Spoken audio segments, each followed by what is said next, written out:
खंड विद्यानंद जी महाराज की जय। सद्गुरु मौनी बाबा भगवान की जय। शिवोहम शिवोहम शिवोहम। गुरु गीता की भक्ति कथा गुरु भक्तों के लिए अमृत सरोवर है। इसके अवगाहन से मिलने वाले भक्ति संवेदन गुरु भक्त साधक को सहज ही सद्गुरु कृपा का स्पर्श करा देते हैं। परम कृपालु सद्गुरु की कृपा साधक के सभी दोष दुर्मति जन्य विकारों का हरण करके उसे जीवन के परम लक्ष्य की प्राप्ति करा देती है। इसी सत्य को दर्शाते हुए गोस्वामी तुलसीदास जी ने एक स्थान पर कहा है, तुलसी सद्गुरु त्यागी के भजहि जे पामर भूत, अंत फजीहत होई गे गणिका के ये सपूत।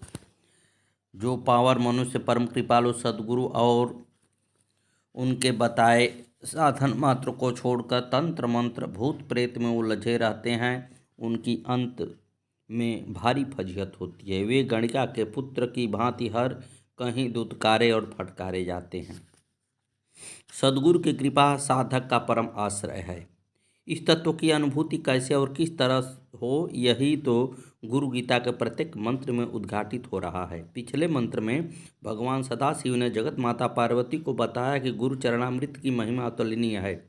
गुरु प्रसाद सर्वश्रेष्ठ है। गुरु का सानिध्य ही पवित्र काशी धाम है। गुरु ही भगवान विश्वेश्वर हैं, वही तारक ब्रह्म हैं। अक्षय वट और तीर्थराज प्रयाग भी वही हैं। भगवान महादेव एक ही सत्य को बार बार सुनाते हैं, बताते हैं, समझाते हैं। अन्यत्र कहीं भटको मत, अन्यत्र कहीं उलझो मत, अन्यत्र कहीं अटको मत। उन्हीं की शरण गहो जिन्होंने तुम्हें मंत्र का दान दिया, जिन्होंने जीवन की राह दिखाई, जो हर पल हर क्षण अपनी अजस्र कृपा तुम पर बरसाते रहते हैं। इस कृपा के धारण व ग्रहण की विधि बताते हुए भगवान सदाशिव माता पार्वती से कहते हैं, गुरुमूर्ति स्मरे नित्यं गुरुनाम जत सदा जपेत, गुरुराज्ञा प्रकुर्वीत गुरुरन्यन्य भावयेत, गुरुवक्त्र स्थितं ब्रह्म प्राप्तते तत्प्रसादतः, गुरुध्यानं सदा कुर्वात् कुलस्त्रियस्तपतेर्यथा, श्रावस्त्रमः च स्वजाति च स्वकीर्ति पुष्टिवर्धनम् एत सर्व परित्यज्य गुरुनन्यन्य भावयेत। सद्गुरु कृपा से अपने जीवन में भौतिक आध्यात्मिक लौकिक अलौकिक समस्त विभूतियों को पाने की चाहत रखने वाले साधक को सदा ही सद्गुरु की छवि का स्मरण करना चाहिए। उनके नाम का प्रतिपल प्रदक्षिणा जप करना चाहिए। साथ ही गुरु आज्ञा का जीवन के सभी विपरीतताओं में के बावजूद संपूर्ण निष्ठा से पालन करना चाहिए। अपने जीवन में कल्याण कामना करने वाले साधक को गुरुदेव के अतिरिक्त अन्य कोई भावना नहीं रखनी चाहिए।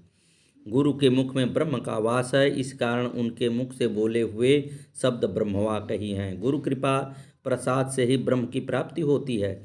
परम पवित्र स्त्री जिस तरह से सदा ही अपने पति का ध्यान करती है, ठीक उसी तरह आत्मतत्व के अभिप्सु साधक को अपने गुरु का ध्यान करना चाहिए। साधक में इस ध्यान की प्रगाढ़ता कुछ इस कदर होनी चाहिए कि उसे अपना आश्रम, अपनी जाति, अपनी कीर्ति, अपना पोषण वर्धन सभी कुछ भूल जाए। गुरु के अलावा अन्य कोई भावना उसे न व्यापे। सतगुरुवे नमः, सतगुरुवे नमः, सतगुरुवे नमः। मौनी बाबा भगवान की जय। श्री सद्गुरु मौनी बाबा जी भगवान की जय। इन महामंत्रों का मनन और इनका आचरण साधकों के लिए राजमार्ग है। साधना का यह पथ बड़ा ही सरल, सुगम और निरापद है।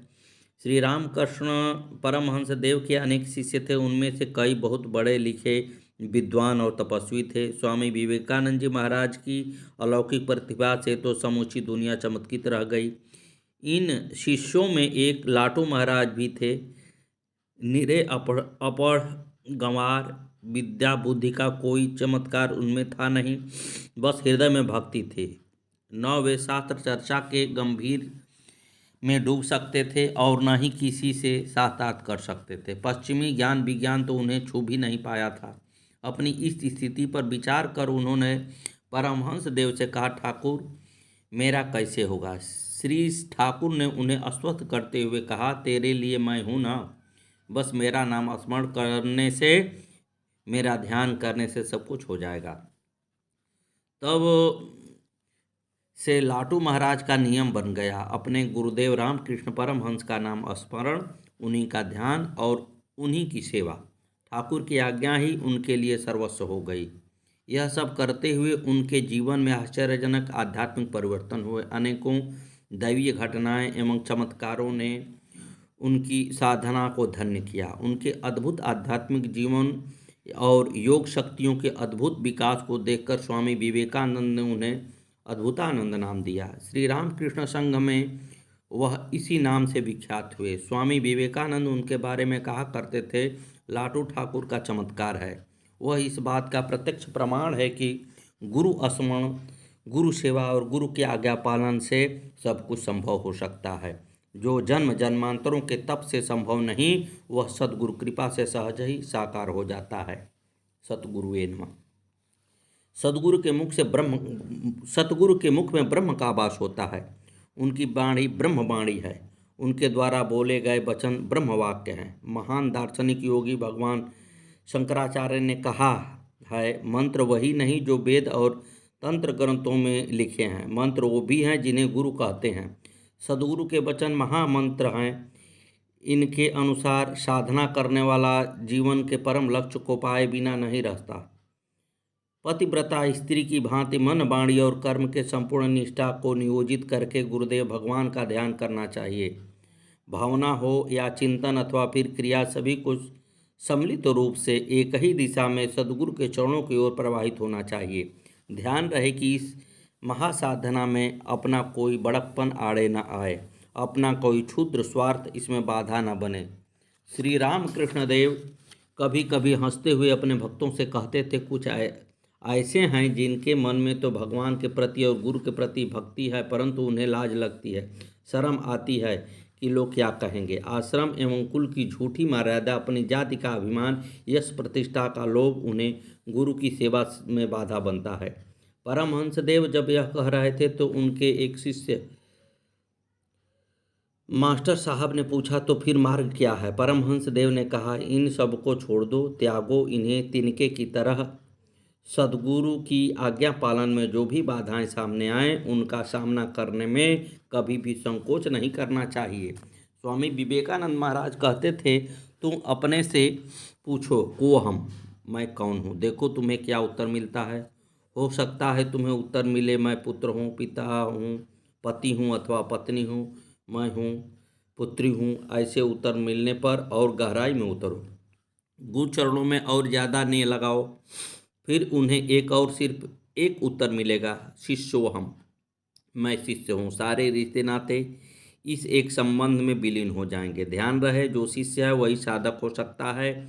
उसी में जीवन की समस्त संभावनाएं साकार हो सकती हैं। और जो सच्चा शिष्य है उसके सभी कर्तव्य अपने गुरु के लिए हैं। ऐसे कर्तव्यनिष्ठ सिद्ध शिष्य को सद्गुरु कृपा किस रूप में फलती है, इसका बोध भगवान भोले ने गुरु गीता के अगले मंत्र में कराया है। सतगुरुवे नमः, सतगुरुवे नमः, सतगुरुवे नमः, सतगुरुवे नमः, श्री सतगुरुवे नमः, श्री सतगुरुवे नमः। श्री मौनी बाबा भगवान की जय। मौनी बाबा के भक्तों में स्त्री पुरुष, बूढ़े और जवान, बच्चे तथा सभी जाति वर्ण धर्म इत्यादि के लोग शामिल थे। उनके एक भक्त हैं ज्ञानेंद्र शर्मा। उनकी पुत्री चारू ने अपने संस्मरण कुछ यूँ बयान किया। उनकी मम्मी पापा भाई और सभी मौनी बाबा के पास जाया करते थे। चारू स्वयं बाहर से जो भी फल मिठाई प्रसाद वगैरह जो भी लाया करती, वह गुरु जी को घर ही पर अर्पण करती थी। वह एक बार वैष्णो देवी दर्शन को गई और वहाँ से सबके लिए प्रसाद लाई। मौनी बाबा को अर्पण करना भूल गई और स्कूल में सब टीचर आदि को भी प्रसाद वितरित कर दिया। उस रात मौनी बाबा उसके स्वप्न में आए और कहने लगे, तू हमको भूल गई हो, हम तो यहीं हैं, हमको प्रसाद ना दी हो। इनको बड़ा पछतावा हुआ। अगले दिन गुरुवार था, तब इन्होंने बाबा को भोग लगाया। जब भी इनके साथ कुछ महत्वपूर्ण घटना होने वाली होती है, उस दिन मौनी बाबा इनके स्वप्न में अवश्य आते हैं। सतगुरुवे नमः। चारू के चाचा जी हैं पंकज शर्मा। एक बार ये उनके साथ गाड़ी में ही कहीं जा रही थी कि अचानक मौनी बाबा की गाड़ी दिखाई दी। चाचा जी ने उनकी गाड़ी के पीछे गाड़ी लगा दी। आखिर जब बाबा की गाड़ी रुकी तो सब बाबा के पास पहुँचे। चाचा जी मौनी बाबा को चारू का परिचय देने लगे कि यह हमारे चीनी मिल वाले भाई की बेटी है। वे कुछ और कहते उससे पहले ही बाबा चारू से बोले, चारू राम राम। इन्हें कितनी खुशी महसूस हुई कि बाबा को तो मेरा नाम भी याद है। मौनी बाबा चाचा जी से बोले, अरे हम इसे जानते हैं। एक बार ये बाबा के लिए कुछ मिठाई बना कर ले गई तो वे बड़े खुश हुए। कहने लगे, अरे बाजार में तो चर्बी मिला दी है, ठीक ना हुई हो। तब से ये हमेशा मौनी बाबा के लिए घर से ही खुद कुछ बना कर ले जाती, बाजार से नहीं खरीदती थी। जब ये मौनी बाबा के लिए अपने हाथ से स्वेटर बुन कर ले गई तो मौनी बाबा ने लिफाफे में से उसे थोड़ा सा निकाल कर देखा और प्रसन्नता से कहने लगे, अरे घर दे, नज़र लग जाई हो। सबको कई दिनों तक बताते रहे, अरे बबुनी ने बनाई है स्वेटर, पंडित जी की बबुनी ने। बाबा ने गुरु मंत्र लिख कर दिया था, चारू ने उसे लैमिनेट करा कर रखा है। उन्होंने कहा था, दूर देश जाई हो तो ये रक्षा करी हो। इतने प्रेम से उन्होंने चरण खड़ाऊँ दिए। इन्होंने सोनीपत से बीटेक किया था। एमबीए के लिए जिस यूनिवर्सिटी में एडमिशन चाहती थी उसमें एडमिशन मिला, जबकि इनको कोई उम्मीद न थी। हिंदी मीडियम से इंटर पास किया था और आगे की पढ़ाई सारी अंग्रेजी माध्यम से थी। पहले तो ये चुप चुप रहा करती थी और परेशान थी कि कैसे होगा, परंतु गुरु जी की कृपा से टीचर्स की नज़र में आ गई और ये अच्छी विद्यार्थी है, भले ही अंग्रेजी थोड़ा कमज़ोर हो। अंग्रेजी का अलग से कोर्स किया और जल्द ही सब कवर कर लिया। यह सब कुछ मौनी बाबा की कृपा से ही संभव हो पाया। चारू अपनी सारी बातें परेशानियाँ उन्हीं से निवेदन करती है। जब भी रिजल्ट आता है या कुछ भी महत्वपूर्ण घटित होता है, मौनी बाबा पहले से ही इसके स्वप्न में आ जाते हैं। सतगुरुवे नमः, सतगुरुवे नमः। एक बार चाचा जी ने चारू से कहा कि लोग तेरी बुराई करते हैं। इनको बहुत दुख हुआ, वे परेशान सी थी। तब बाबा ने स्नेहपूर्वक कहा, बुराई तो अच्छी होती है। उनके ये शब्द इनके हृदय में इस प्रकार बस गए कि अब ये कभी अपनी बुराई सुनकर दुखी नहीं होती है, परंतु तुरंत ही मौनी बाबा के शब्द बुराई तो अच्छी होती है मन में आ जाते हैं और ये लोगों के शब्दों के ऊपर हो जाती है। किसी के शब्द इनका कुछ भी नहीं बिगाड़ पाते हैं। जब ये मौनी बाबा के दर्शन करने आई थी तो अक्सर देखती थी कि उल्टा अखबार लेकर बैठ कर पढ़ रहे हैं। इन्हें बहुत हंसी आती। जब कभी ये लोग गुरु पूर्णिमा पर उनके दर्शन को जाते तो पंकज चाचा कहते, तो आगे आ जा, तुझे जल्दी दर्शन करा दूंगा। लेकिन इनका मन नहीं करता था कि इस तरह लाइन तोड़कर आगे चली जाएं। अतः लाइन में ही खड़ी हो जाती और अपना फ़ोन भी ऑफ कर देती थी, जिससे कि यह फ़ोन करके डांट कर आगे न बुला ले। इस प्रकार लाइन से ही दर्शन करके इनके मन को बड़ा संतोष होता था। सतगुरुवे नमः। कभी कभी तो मौनी बाबा इतने प्रेम करते और कभी डांट डांट कर भगा देते, और जब ये उनसे बताते कि आपने हमें भगा दिया तो कहते, अरे हम किसी को ना भगाई हो, हम तो सबके कष्ट भगाई। ये अपने को व अपने परिवार को अत्यंत ही सौभाग्यशाली समझती हैं कि इन लोगों को बाबा की इतनी ढेर सारी कृपा प्रेम प्राप्त हुआ। सतगुरुवे नमः, सतगुरुवे नमः। गुरुदेव भगवान की जय। श्री मौनी बाबा जी भगवान की जय। सुनीता शर्मा के माता पिता गुरुदेव मौनी बाबा के भगवान के भक्त था। अक्सर उनके दर्शन को आते थे। समय का चक्र कुछ ऐसा घुमा कि दहेज के झूठे केस में इनके माता पिता तथा भाई को जेल जाना पड़ा। इनकी दो अविवाहित बहनें थी। सब परिवार जन तो जेल चले गए। तब ये दोनों बहनों को अपने घर ले आई। सुनीता ने मौनी बाबा से हाथ जोड़कर प्रार्थना की और जटपुरा के शक्तियों वाले आश्रम पर 9 महीने की अर्जी लगा दी और गुरु जी की आज्ञा से अपने घर पर ही उनकी पूजा शुरू कर दी। इनके माता पिता जेल से छूट गए। फिर इनकी दोनों बहनों का विवाह तय हो गया।